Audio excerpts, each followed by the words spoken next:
ملاقات ہوئی ہے. الطاف حسین سے آپ کسی زمانے میں لندن میں بھی ملاقات کر چکے ہیں, اس کا حوالہ بھی آپ نے دیا. وہ کیا تھی ملاقات اور الطاف حسین نے کیا کہا؟ ویری گڈ, آپ نے مجھے یاد دلایا. امپورٹنٹ چیز ہے کسی کے لیے ججمنٹ کرنے کے لیے, کسی پارٹی کے لیے جج. پہلے انہوں نے ٹائم ہمیں دیا 1:30 بجے کا. 1:30 بجے کی ہم نے تیاری کی. پیر مظہر صاحب اور ان کا بیٹا مجھے پک کرنے آ رہا تھا, پھر پیر مظہر کو پک کرنا تھا, پھر ہم نے جانا تھا ان کے پاس میٹنگ کے لیے. جب ہم گاڑی میں بیٹھ گئے تو میسج آیا کہ الطاف بھائی نیند سے اٹھے. ان کو ہم نے بتایا کہ ذوالفقار بھائی اور مظہر بھائی آ رہے ہیں. تو انہوں نے کہا یار وہ تو میرے بہت وہ ہیں, کلوز ہیں, اور وہ آ رہے ہیں تو مجھے تو اپنے ہاتھ سے حلیم پکا کے انہیں کھلانی تھی. تو 2 بجے نہ آئے, اب انہوں کہیں 7 بجے آئیں تاکہ میں حلیم کھلا سکوں اپنے ہاتھ کا. ہم بہت خوش ہوئے. ہم نے بہت عزت محسوس کی اس میں کہ الطاف بھائی اتنی تکلیف کریں گے, خود حلیم بنائیں گے, اس کو گھوٹیں گے, مسالے ڈالیں گے اور ہمیں پیش کریں گے. ہم 7 بجے گئے, بہت ہمیں عزت دی. ہاتھ باندھ کے, جو سندھ کی روایت ہے, اس طرح چنگو بلو کہا. ہم نے کہا بالکل الطاف بھائی چنگو بلو. حلیم کھلائی اپنے ہاتھ سے. پیالے میں میرے میں 2 دفعہ حلیم ڈالی.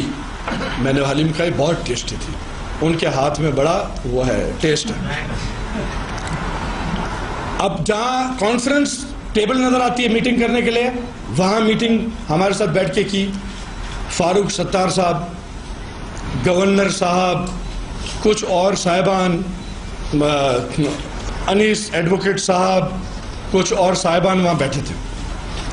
ادھر ادھر کی خیر خرافت, کراچی حالات, سندھ کے ڈیولپمنٹ, یہ وہ سرسری باتیں کر کے پھر ہمیں لے گئے ایک ادھر چیمبر ہے بڑا اچھا ان کا, بہت اچھے لیدر صوفہ تھے, مجھے بڑے پسند آتے. وہاں جا کے بٹھایا ہمیں. سب کو بولا میاں باہر, گورنر صاحب بھی باہر, فاروق ستار صاحب بھی باہر, سب باہر. اب 2 وہاں, میں, پیر مظہر صاحب اور الطاف بھائی صاحب وہاں بچے. سنگل صوفہ لیدر میں الطاف بھائی بیٹھے تھے, میں ادھر بیٹھا تھا, ادھر پیر مظہر بیٹھے تھے. انہوں نے خوش خیرافت دوبارہ کی ہم سے. کراچی کے کلنگز کا ٹاپک تھوڑا سا چھیڑا. پٹھان مر رہے ہیں, پشتو اسپیکنگ مر رہے ہیں, یہ وہ تھوڑے سے چھیڑ کے. ایک کونے میں ایک ٹیبل تھا, اس میں ایک گلدستہ پڑا تھا بہت بڑا سارا. اس کے اندر ہاتھ ڈالا اور کوئی جیسے سوئچ آن کرتا, ہاتھ گھمایا, سوئچ آن ہوا. اس طرح محسوس ہو رہا تھا جیسے ناٹ پراپرلی ٹیونڈ, جیسے ریڈیو ہو نا, کھر کھر کھر کھر کھر آواز بھی پیچھے آ رہی ہے بولنے کی, اور کھر کھر ڈسٹارشن, اور ایسے اشارہ کرتے ہیں کہ MI5 مطلب ہے کہ کوئی ہمیں سن رہا ہے, اس لیے میں نے ایک کھر کھر پیدا کیا. ہم نے کہا جی بتائیں. تو کہتے ہیں کہ جو مائی باپ ہے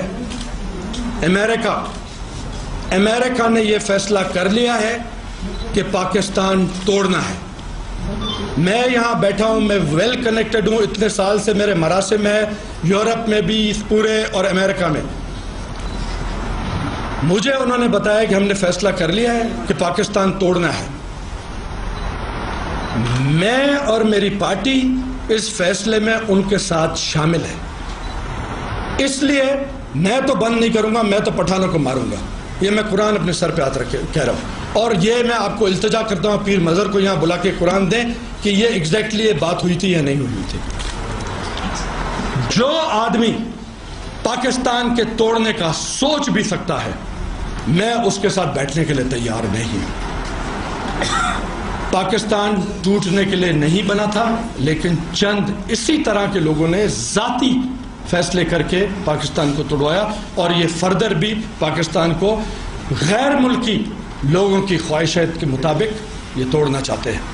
اس لیے میں اس میں حصے دار بننا نہیں چاہتا. میں اپنے شولڈر سے بہت بڑا وزن آج اتارنے آیا تھا, الحمدللہ اتر گیا.